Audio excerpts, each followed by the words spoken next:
franktalks.com. Relationships, sex, passion. With Dr. Laurie Petito. Hear the show live weeknights 10 to 11 on CJAD 800. Welcome to Passion, a show all about love, sex, and relationships. Tonight on the program, The Boys Club, and the members of this exclusive club, Joey Elias, host of the comedy show here on CJAD, Ryan Rider, who's a sports guy and also a producer at CJAD and our sister stations, and Frank Kermit of franktalks.com and a regular contributor to Passion. And, of course, there's me, the token female. So we're going to talk about all kinds of issues. And you guys can contribute, too, out there. 514-790-0991. You can also text at 514-800. Hello, fellas. Hello. Hello. So anything on anybody's mind that they want to start? Joey, anything on your mind? No, not really. No? Not really, no. I know, like, before the show started, I was like, oh, maybe I'll talk about the, the conclave, but really, no. Okay, fine. Then I'll bring up my own subjects then, if that's the case. There have been a few headlines that I want to share with you. There was an interesting article about how watching porn can save your love life. So I want to have a discussion about pornography with you guys.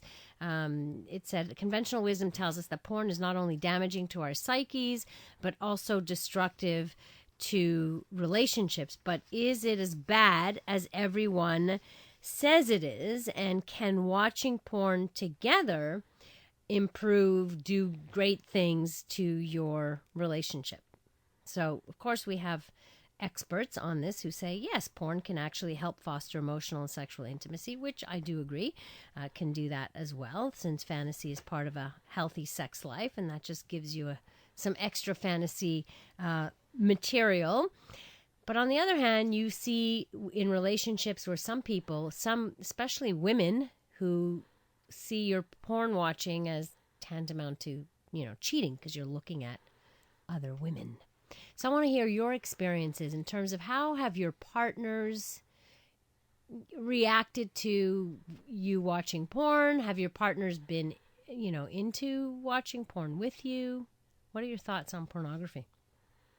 I think it's pretty beneficial. It allows you to explore together, watch something together, get the juices flowing a little bit, explore some fantasies, and maybe get the mood set for intimacy together. So you've never had a negative, let's say, a negative reaction from a partner? I guess I'm part of a younger generation, and maybe in my generation, it's become more mainstream, and I have watched porn with quite a few girls over the years. Okay, so and never a negative reaction. Always quite positive. I think that you are the youngest of our group, of course, and you're in your 20s, right? Yeah, you're in your 20s, mid-20s. and so you did grow up on porn, and porn was around. I did. When we were kids, we didn't have access to porn. No, you had to sneak it. Yeah, you had to know where You had to know where to find it. Somebody's parent had to have it. Well, yeah, and then once you got to a certain age, you drove, out of the district to the dépanneur where nobody would recognize you. Well, would you, even under 18, you'd have access to it? You'd be able to buy it? If you looked over 18. Yeah, it was like booze buying booze. Right, exactly. Yeah. But you had to go, jump through hoops to get your hands on worst I'm porn. not saying I'm old, but we would go to the library and watch porn on microfiche. You would not. I used to. Me and my friends used to have a dépanneur where we knew that they were pretty lenient. And there was always that one dep that was always. I never even knew that deps had porn. Yeah. Porn magazines. Where was I? Oh, the porn magazines. But some of them used to rent some stuff out too. It's when video rentals were all the rage, right? Mm-hmm. They had a porn section? Some did. Really? Sometimes you had to ask for it. Not the Blockbuster, because that was against, Clearly you all bought your porn at Deps. That's really funny. Well, the first pornography that I ever got to view, it's because a friend of mine went to a video store that was shutting down, and they were just liquidating their entire inventory. We were underage, of course, and he just walked in and said, okay, I'll buy that whole box. He paid a couple $100 for an entire box of porn. And nobody saw that guy for 3 months. Yeah, no kidding. And nobody shook his hand for a year. He went through a lot of toilet paper. Or Kleenex boxes. I think part of the issue is accessibility. Right now, porn is so accessible that it's inevitable that more people are going to watch it and it becomes more normal. Everybody watches it. There's a lot of women now who watch pornography. Yes, more and more women, yeah. Let's say maybe 20 or 30 years ago, you had to actively seek it out because it wasn't just coming to you in a spam email. And that was part of it. It was the secrecy. It was the stigma. Well, now there's a stigma if you haven't been exposed to porn by the time you're 18. Do you think it's doing any damage, or do you think it's helpful? Like, what are your thoughts on that? I think if both people agree, it could be very beneficial. Obviously, if you're going to have a conversation, if one person's into a certain type of porn and the other person is like, well, that's kind of weird. It means you have to have a conversation Right, about sex. absolutely. But Right. I think if you have that conversation and both people agree, then I think it could be very beneficial. Mm-hmm. Sure. Like anything, it has to be done in moderation. If it's done in a healthy way, occasionally, not constantly, not that it distracts you from other things in your day, then I think it's a healthy thing to watch. I also think it's about context. I had one client who really did not like being a male, and by the time he was an adult age, he was a virgin struggling to date women. And it's because when he was 16, he was searching porn sites talking about, why do you need men? You can use vibrators. And it was a site selling vibrators, talking about how men were useless. And it was a very pro-feminist type of site, but to the point of And it hatred. traumatized them? It traumatized him because he always put it in his head, well, why would a woman ever need me? She can always just replace me with a vibrator. And that he carried that. So every time he went on a date, he said, yeah, but what's the point of getting into, emotionally involved here? She's eventually going to leave me. She's not going to need me, because that was always in the back of his mind. So we're also talking about context. Right. I actually think porn is good for people to watch, because actually if you want to be able to have full enjoyment with a partner, you have to know how to please yourself and how to have a good orgasm, and then So what, then porn share it with your teaches you partner. that? You think porn teaches you that? Watching it on your own when you're younger. We're talking about younger porn. I So don't know. that's where you get your education Yeah. from? That's the sad part. That is the sad part. Unfortunately, I think that's where we can run into problems when we think that's where we learned it. Can you imagine Joey, can you imagine learning everything you learned about sex through porn? Well, I got kicked out of sex ed, to be honest with you. In high school, I did. So where did you learn then? You got kicked out for being the class clown, I'm sure. He learned that summer That's camp. right. He Yeah, learned that summer camp was It all pretty began- popular. For learning? Yeah. Just experimenting learning. Well, first time learning, yeah, absolutely. Right. Yeah, but I'm going to say this. I think it's a lot tougher for a woman than it is for a guy to learn stuff. A guy is just, stick tab A into slot B and go for it, Let's hope not, because you want to learn a whole lot more. Well, than that's that. what I'm saying. But Okay. when you start, I mean, it's pretty basic for a guy, Well, to be I honest. grew up in the internet age and computers and everything, so it's just always around me. So it's just so commonplace. Let's also remember that just because you see images of people having sex, that doesn't necessarily teach social skills. And when I'm dealing with people who are younger, their problem isn't they don't know what sex looks like. Their problem is they don't know how to talk to somebody. Well, on a maybe date. that's because all they do is text. Oh, I hate that. Yeah. You know what I mean? Like maybe they should actually put down the phones and actually have a conversation. You with know one what? another. That is a problem in terms of learning social skills. Like, Mm-hmm. if we're losing that one-on-one contact and how to engage in conversation, everybody's just texting away. You are forgetting how you're forgetting how to read social cues. I still say that's part of the reason that the divorce rate is so high in North America, Why? because people don't know how to communicate. Yeah, no, it has nothing to do with the texting. It was happening Because Well, it it's was part happening of it. before. They It's didn't know- part of it. Yeah, they don't know how to communicate I before actually text. think It's the worse now. I actually think the opposite. I'll let you know. I'll tell you why I think the opposite is true, because I think text messaging and emails can actually bring couples closer, those who would not have been close because of it. It is a way to connect in busy lives that otherwise you wouldn't have for couples, for couples that, like serious couples together. Well, we can talk about that. Would love to get our listeners' input as well. 514-790-0991, or you can text us at 514-800. You're listening to The Boys Club here on Passion on CJAD. You're listening to Passion with Dr. Laurie Bettito on CJAD 800.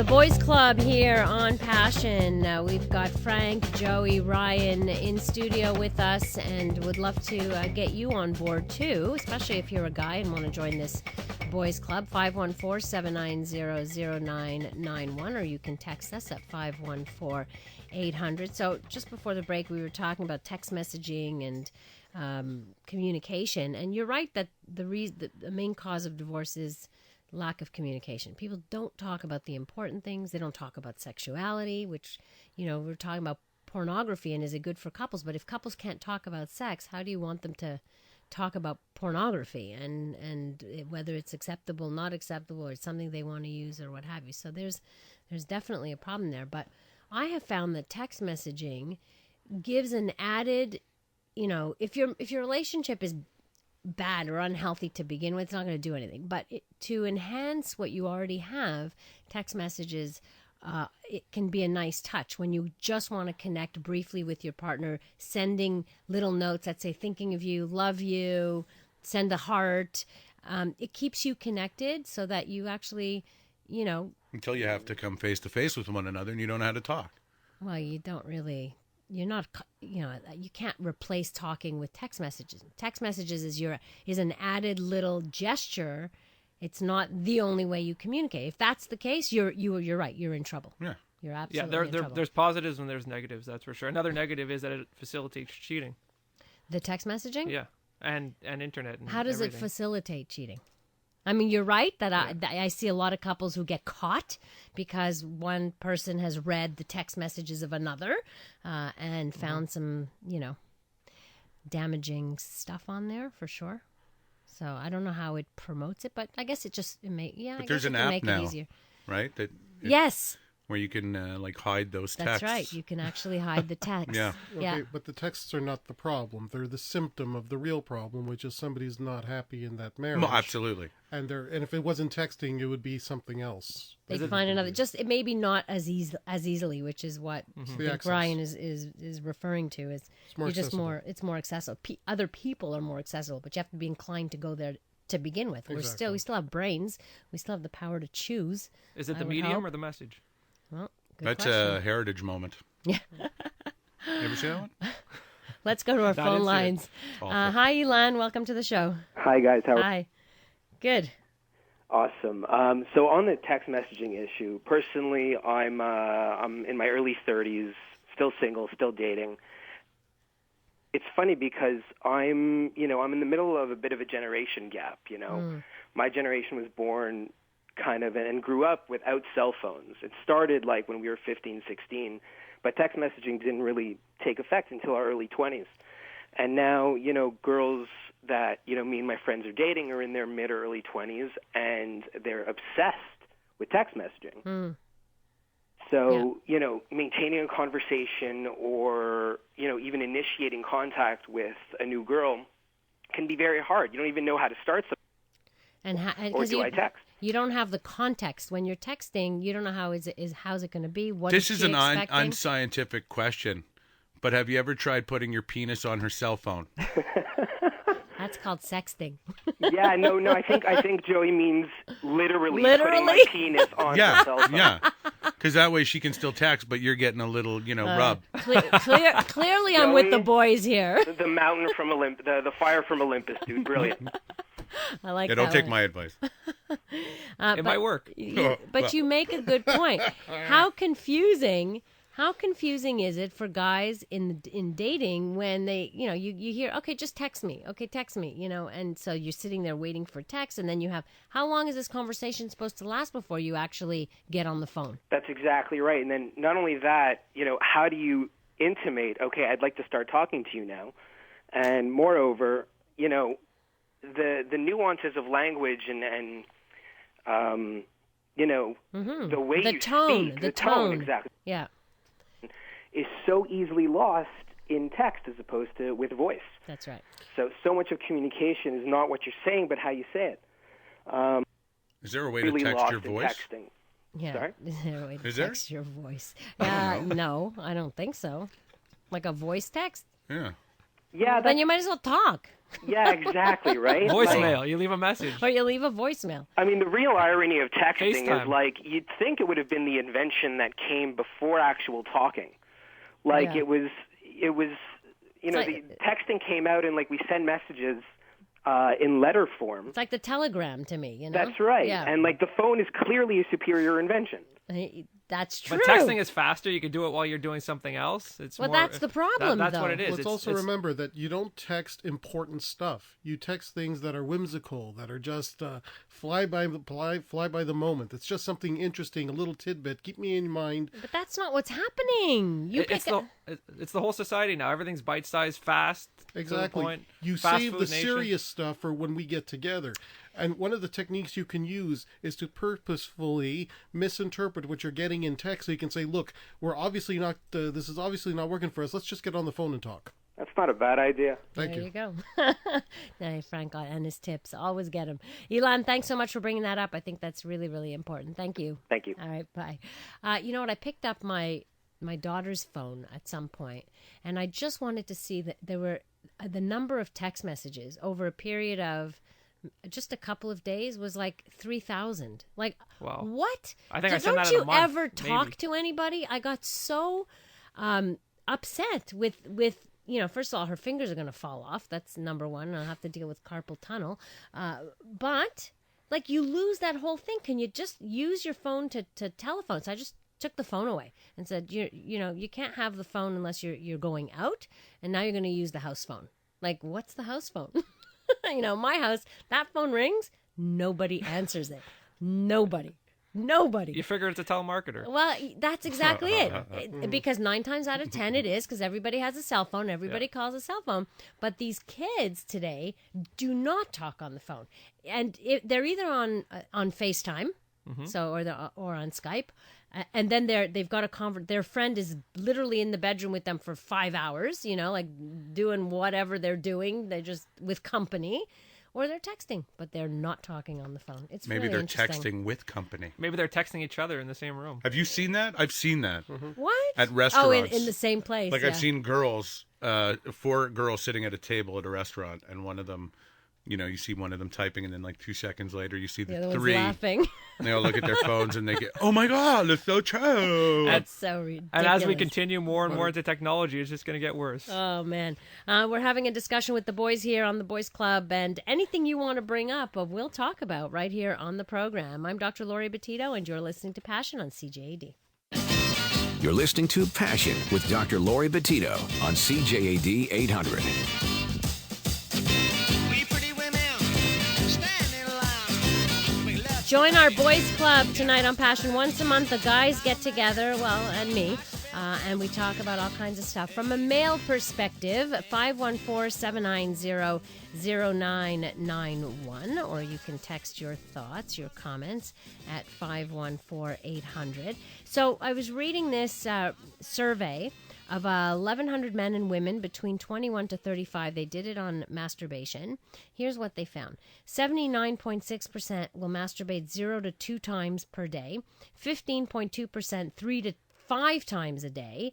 3.8% 6 to 10 times a day. And 1.4% more than 10 times a day. Wow. And what's the percentage of those 6 times a day people that end up getting skin grafts? Yeah. It's a major chafing action, I'll tell you. They didn't go into that. However, here's the little bit that I thought was interesting. 45% of those either agreed that masturbating can cause problems in their relationships, and then 29% neither agreed or disagreed, and the rest... The rest couldn't fill out the Disagreed. form because they were masturbating. Yeah, maybe. 18% are extremely ashamed of their masturbating habits. I'm guessing it's the one that does it 10 times a day. They're ashamed of their habits or the way they do it. Or the ones who are religious. Sometimes people who are religious, certain religions, they consider it I'm not sure those would be the ones that would be doing it A survey, a whole lot. You never know. But maybe. Look, if Listen, somebody you're the masturbates- guys. You tell If me. somebody masturbates once a day and they're filled with incredible guilt, it's basically they wait until they get so pent up about it. They have to have the release, and then they feel guilty for having that release. You know, and I'm curious, too, what would constitute masturbation? Because one thing that wasn't clear to me is, does it have to achieve orgasm, or is it a matter of just stimulating oneself? No, I think 10 times. I have a feeling it's about it involves ejaculation. 10 times? I don't Yeah. think it's possible. That to have guy's on like some sort of vitamin. It's not possible to have 10 ejaculations in a Yes, day. it is. If Yeah. you're 15, Oh, my 16, 17, think back. Think back My to your max must have adolescent been like days. 6 or 7, maybe. Not Well, 10. there you go. But still, Yeah, when yeah, you're yes. young, Yeah. I don't know if you remember way back then, but Crazy. young adolescent boys, what are you looking at me? What are you looking at me for when you went way back then? Yeah, ooh. Well, yeah, Okay, What? like, 10, Two of you. What- just 10 years ago, what is Joey. this? Yeah. Yeah, well, We'll continue to talk about this, if you would like, boys, about masturbation, right here on CJAD 800.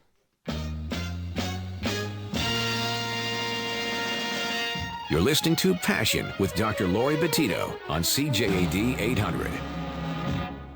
This is a man's world. This is a man's world. This is definitely a man's world tonight, anyhow, except for me, the token female. But if you're a guy and you want to join the boys club on air, you can. 514-790. We'll take female calls too. We'll take female calls. We won't Of talk to course. you. We'll just text you.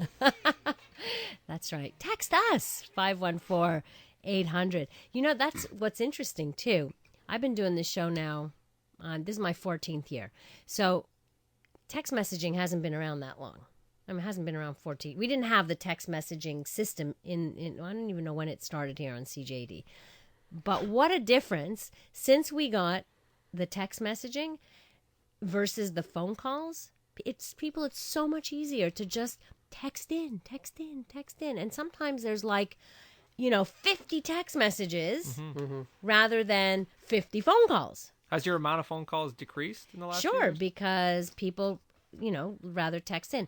Granted, I understand when you're talking about sexuality and you're talking about some personal issues, sometimes you don't necessarily want your voice heard or There's just what some have people you. don't like being on the air. Or people just don't like being on the air, so it gives them an opportunity to connect with you, where that's also the advantage. See, there's always the two sides. So I'm talking to people through text messaging that I wouldn't normally have talked to because they wouldn't have called the show, so now I get to hear from them. And at the same time... But you also get more lunatics on text messages. You get a few. You do.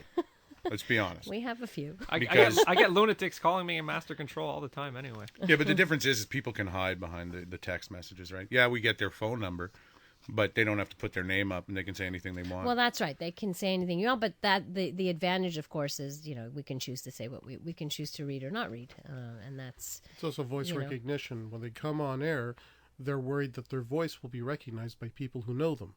There is no voice recognition when using a text. right. Unless And- I give out their phone number.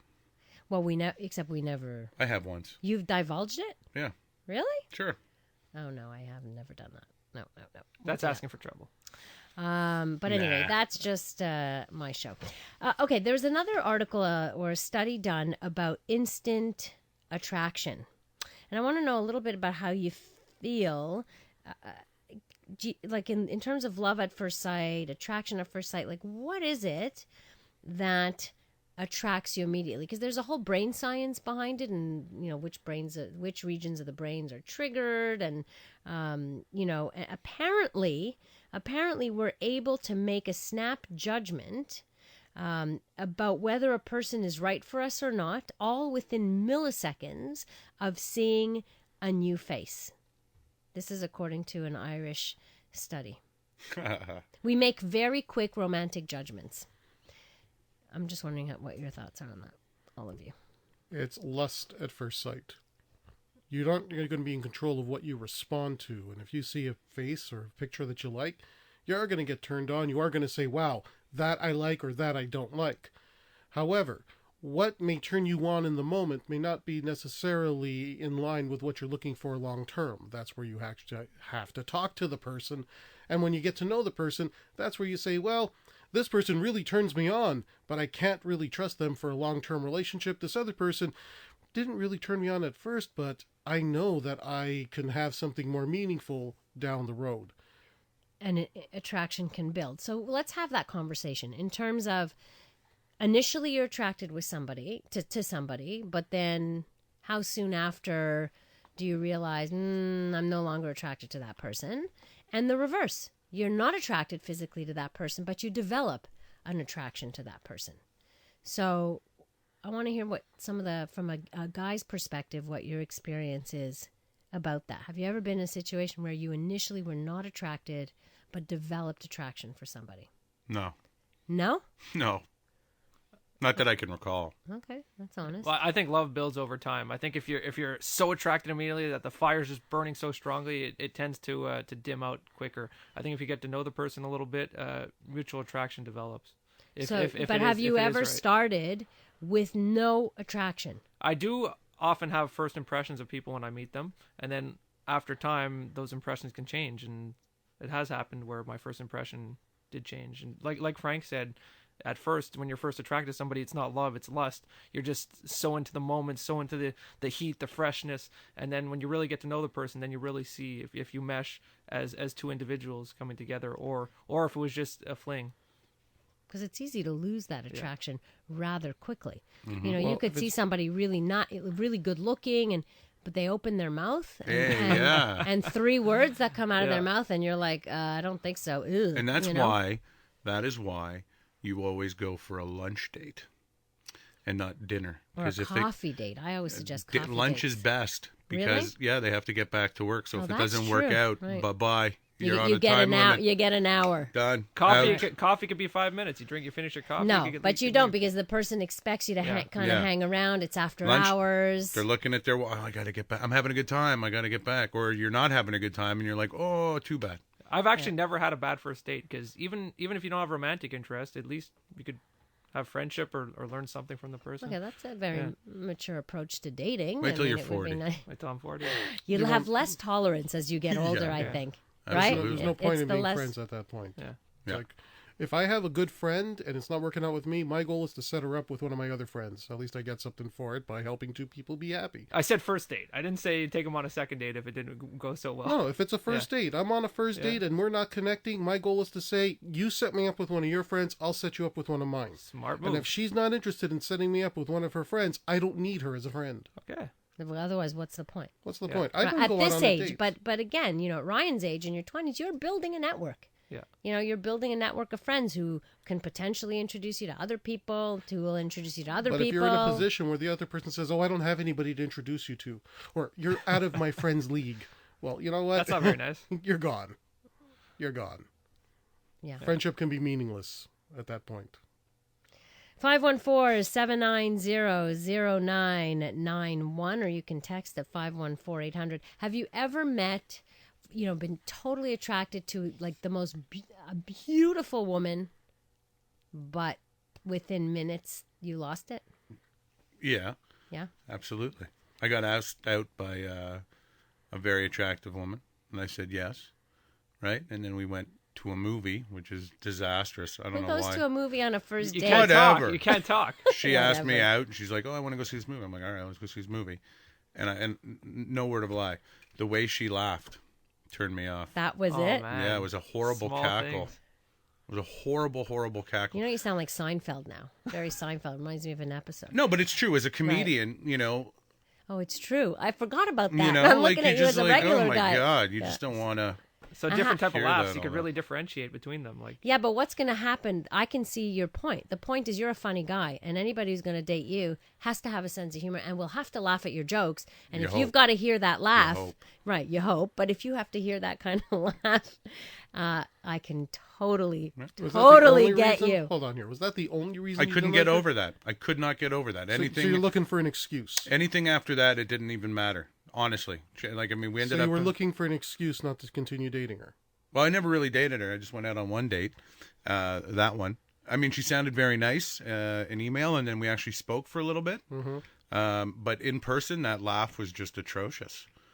And you didn't bother trying to continue to get to know her to find out if there Oh were no, other redeeming because I knew qualities. that laugh was going to come back out. So in other words, you were looking for an excuse not to go out with her But again. it was the excuse. But it That's was not the an reason. excuse. Well, but for Joey, it wasn't. But Come on. why? It can be one of his things. It could be. We all have one of our criteria What's for. more important? What's more important? The way she would raise your children or the way she laughs? I don't think he wanted to go there. Did you want to go there even? Or even No, thinking that was of the first date. I wasn't even thinking Yeah. about that. I mean, I'll tell you what, if God forbid I had children with her and they laughed like her, That's all he'd be thinking you'd be about. finding me on the National Geographic special, like in the jungle.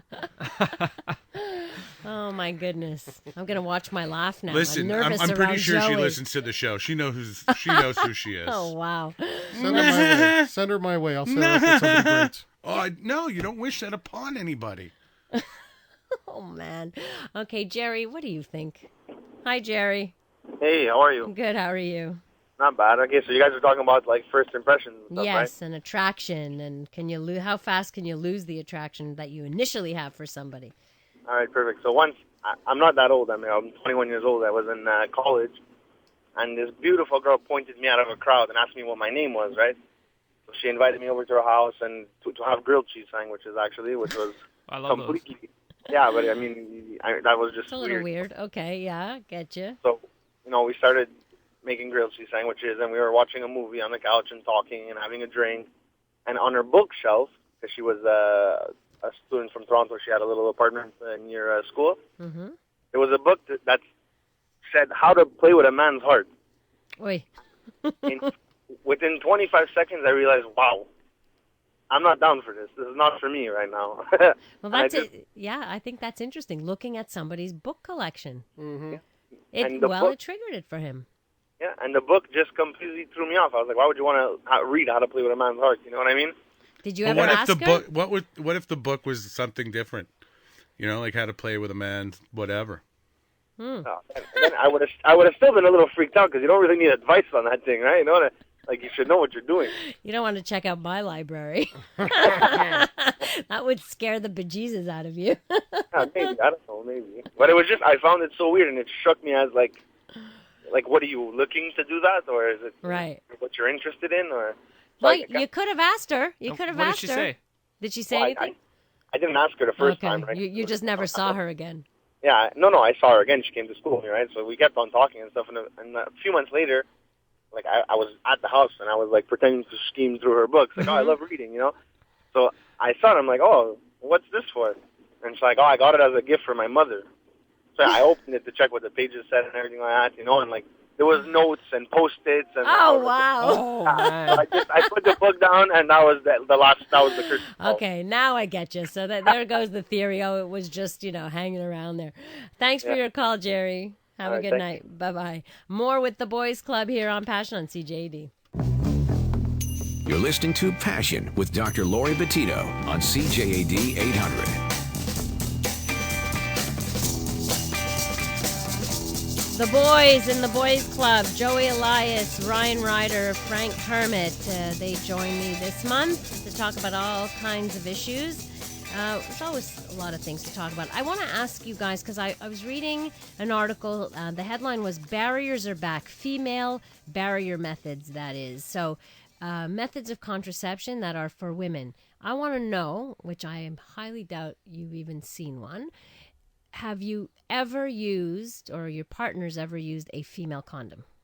No. I saw it in sex ed, but I've never used it in practice. No. No, they're certainly not back. What about using dental dams? Have you ever used a barrier method for oral sex on a woman? No. So that's what dental dams are for. I was just at a club the other night and girls were talking about dental dams. I'm like, I That's never what never it's used for. one. I never, yeah. Basically, it's just a square rectangular piece of latex. And I looked it up online. I'm like, this looks gross. It looks like I'm going to the dentist. Well, yes, but you'd be protecting yourself. Frank, use a It's dental worth dam? the risk. Oh, get out of here. Okay.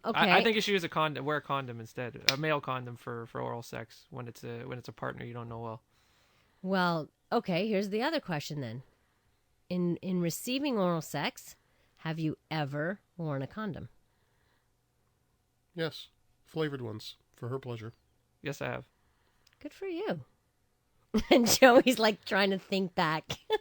Because I'm just paranoid about getting STIs or any of those things. Or do you think, I'm not going to, you don't have to answer necessarily personally, but do you think that message is getting through? I mean, I'm glad to see it got through to Ryan, and he's the youngest one of the, but in our age group, there's a lot of people in their 40s who are dating today who may have started to date after a divorce or what have you, where when we were kids or when we were teenagers and when we were started to be sexual, we didn't have female condoms or dental dams or a lot of the sexually transmitted infections that we're actually hearing about now, or even the rates of it.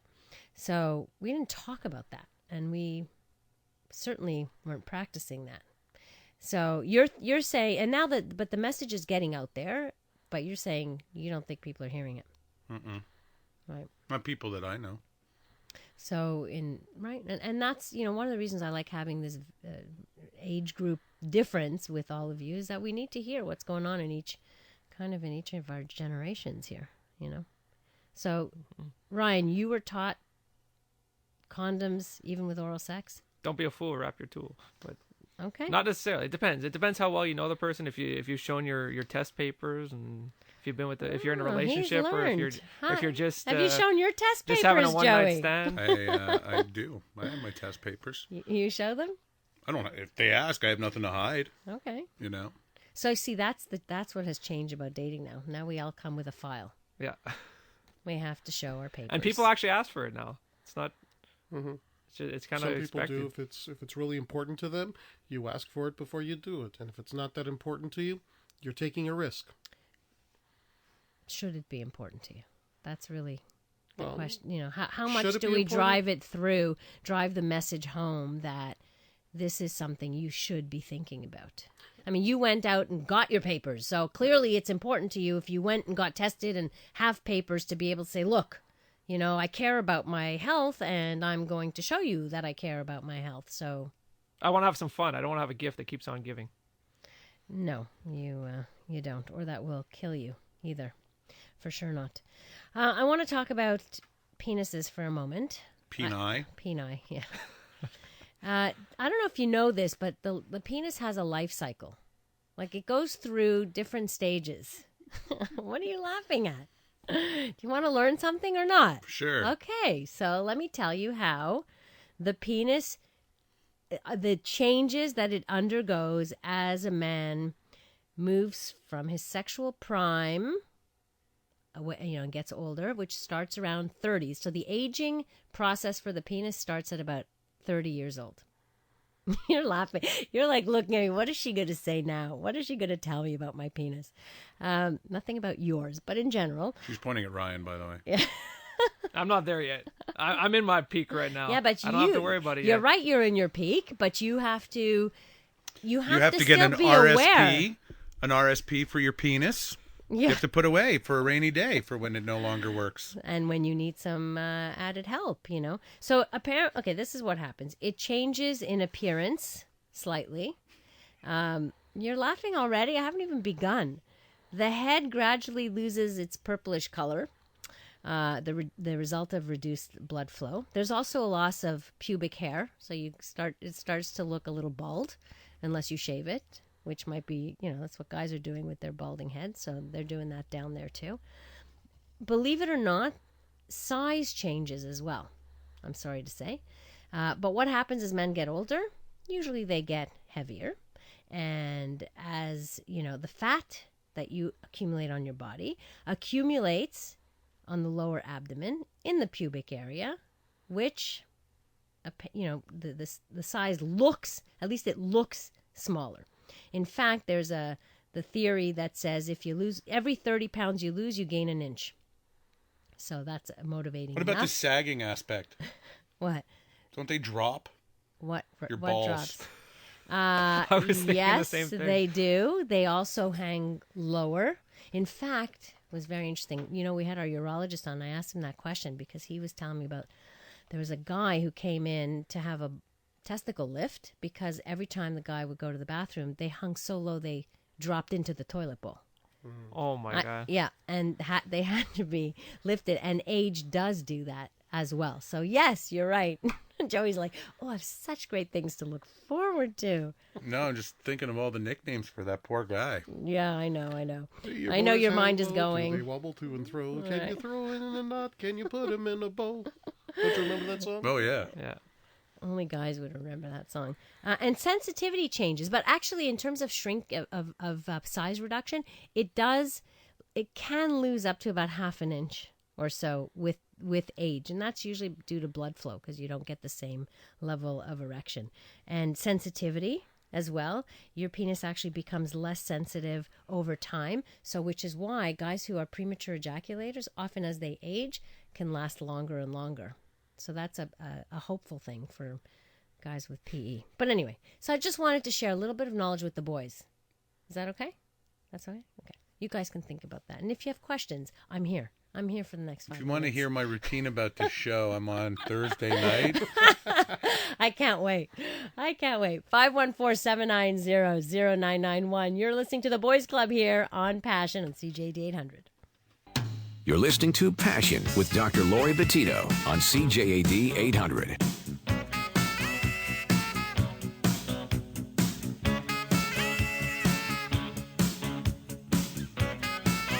The Boys Club, we have about, a minute, 2 minutes left, and then you get to hear Joey and his comedy, and you gotta do more of you on your show. Can I just give you that? We actually are going to play some tonight. Not straight stand-up, but we got a lot of questions about my appearance on the Strombo show. Oh, good. You're playing week. it? I saved it on my computer because I have the link, and I wanted to, so you're going to play it. Excellent. Good. I think, and I've heard other people on your show say the same thing. Joey, we want to hear more of you. Yeah, it was kind of awkward. I don't know. No, it's not awkward. You're not funny. Not for you guys, but to listen for to yourself. You. Well, introing yourself. Yeah, just listening to yourself or watching yourself. Like I still videotape. I still videotape about 1 or 2 shows a month. Okay. And then I'll sit and watch, and it's still a learning tool. Well, it's a performance, right? So you're looking at, but I hate watching myself. When Everybody does. TV appearances, I will not look. I won't even learn from it. I can't really go there. But for your public, for your listeners, they want to hear more Joey Elias. So, well, there's some tonight. Good. Yay. Yeah. Well, we got I don't know, we have a minute left. Is there anything you want to add? Are you guys going to be back here in April? Joey, are you traveling? April what? I don't even know. I don't know. We'll figure it out. Second Monday in April. I hope you're here. I hope you're all going to be able to make it. Maybe Jeff will join us as well. Jeff I'll be Moss here. will talk comics and things like that. There's all kinds of stories around comics. Do you know? I want to tell you that, guys. Have you guys been watching The Walking Dead? Any of you watching this series? No. My family loves it, but I'm not so into zombies personally. It's not really. Yes, it's about zombies, but it's not really about zombies. But it's really good. It's really, really good. And I didn't know this, but it was a comic book, or it is a comic book. So we'll talk about that when he's on the program. So anyway, just a couple of thoughts. So I want to thank you guys for being here tonight. Thank you. My pleasure. It's always been great great to talk to the guys and get the guys' perspective. Listen to Passion with Dr. Laurie Betito, live weeknights 10 to 11 on CJAD and CJAD.com. Need help with love, sex, dating, or relationship issues? Help from Frank Kermit, the best-selling author and Canada's most international relationship coach, is only a click away at franktalks.com.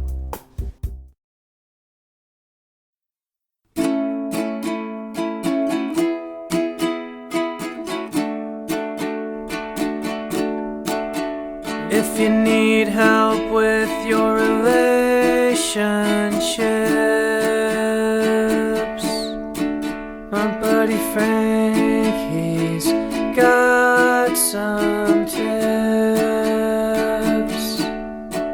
Just go to franktalks.com. His advice is better than your mom's. He knows what you're going through, 'cause Frank has been there too. So log on to franktalks.com.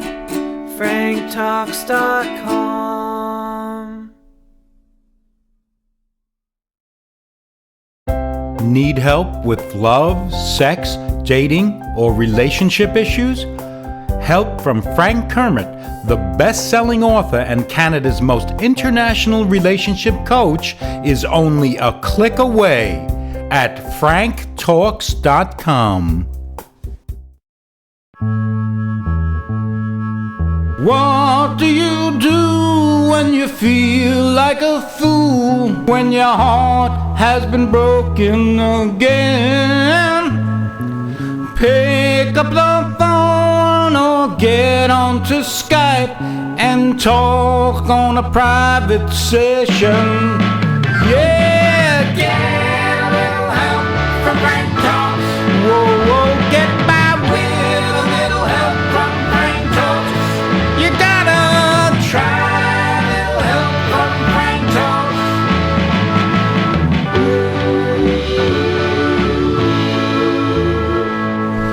What do you do when your love goes away? Try coaching one-on-one. How do I sign up to turn things around? Just sign up at franktalks.com. Yeah, get by with help from Frank Talks. I get by with a little help from Frank Talks. Time to try a little help from Frank Talks.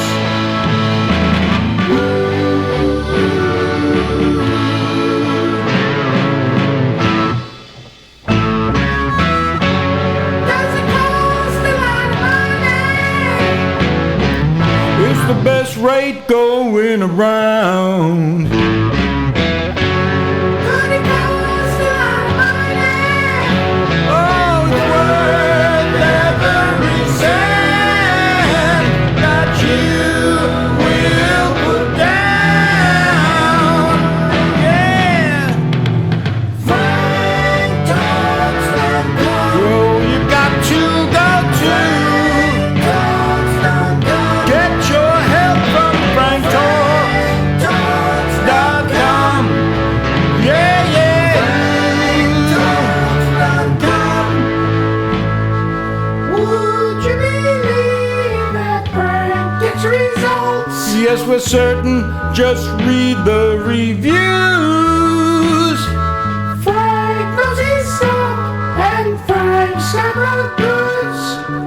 Good love can soon come to you.